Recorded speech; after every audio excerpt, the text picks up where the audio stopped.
স্বপ্নে যদি আমরা কাক দেখি, এটা সাধারণত একটা নেগেটিভ সাইন বহন করে, কারণ কাককে আল্লাহ রাসূল সাল্লাল্লাহু আলাইহি ওয়াসাল্লাম ফাসিক বা ফুয়াইসিক বলেছেন।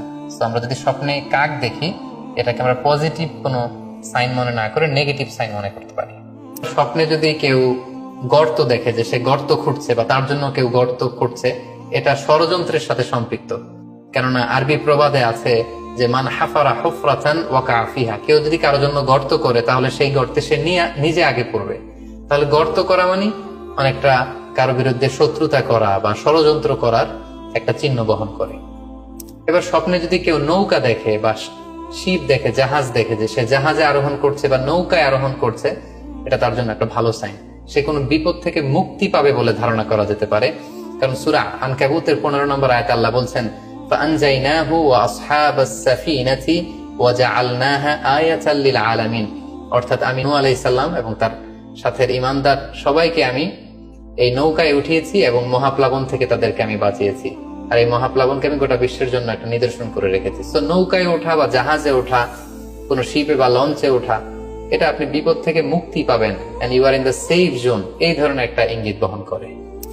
ইমাম মুহাম্মদ ইবনে সিরিনের কাছে এক লোক এসে বলল যে, ইমাম, রাআইতু কাআন্নী আহরুসু আরদান লা তুমবিত, হে ইমাম, আমি স্বপ্নে দেখেছি যে আমি একটি শস্য ক্ষেত্র চাষ করছি কিন্তু কোনো ফসল হচ্ছে না, এটার মানে কি?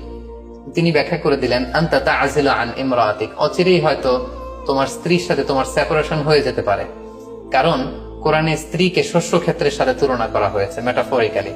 সূরা বাকারার 223 নম্বর আয়াতে আল্লাহ বলছেন নিসাউকুম হারসুল লাকুম ফাআতু হারসাকুম আন্না শি'তুম, অর্থাৎ তোমাদের স্ত্রীরা হচ্ছে তোমাদের শস্য ক্ষেতের মতো, তোমরা যেভাবে খুশি এই শস্য ক্ষেত্রটাকে সুন্দরভাবে চাষাবাদ করতে পারো। তাহলে শস্য ক্ষেতের সাথে বা ক্রপ ল্যান্ডস এর সাথে আপনার স্ত্রীর সাথে সম্পর্ক হওয়া বা সেপারেশন হওয়া, এইভাবে ইঙ্গিত নেওয়া যেতে পারে। আমরা যদি স্বপ্নে লম্বা কাপড় দেখি, এটা গুড সাইন। কারো গায়ে যদি লম্বা জামা থাকে তাহলে এটা গুড সাইন, আর খাটো জামা থাকলে সাধারণত এটা নেগেটিভ সাইন। এক্ষেত্রে আমরা সহিহ বুখারীর একটা হাদিস উল্লেখ করতে পারি। আল্লাহর হাবিব সাল্লাল্লাহু আলাইহি ওয়াসাল্লাম বলেছেন যে আমার সামনে অনেক মানুষকে পেশ করা হলো, তাদের কারো জামা নাভি পর্যন্ত, কারো জামা হাঁটু পর্যন্ত, কারো জামা পা পর্যন্ত। আর সেক্ষেত্রে ওমরে ফারুককে দেখলাম যে এত লম্বা জামা পরে সে হেঁটে যাচ্ছে, সে তার জামা টেনে টেনে নিয়ে যাচ্ছে। তো সাহাবারা বললেন, মা আউয়ালতাহু ইয়া রাসূলুল্লাহ, হে আল্লাহর রাসূল, আপনার এই স্বপ্ন থেকে আপনি কি বোঝাতে চাইলেন? আল্লাহ রাসূল সাল্লাল্লাহু আলাইহি ওয়াসাল্লাম বললেন, আউয়ালতুহু আদ-দীন, এটা দ্বারা আমি দ্বীনদারি বোঝাতে চাইলাম। অর্থাৎ যার জামা লম্বা তার মানে তার তাকওয়া বেশি বা তার দ্বীনদারি বেশি। আর স্বপ্নে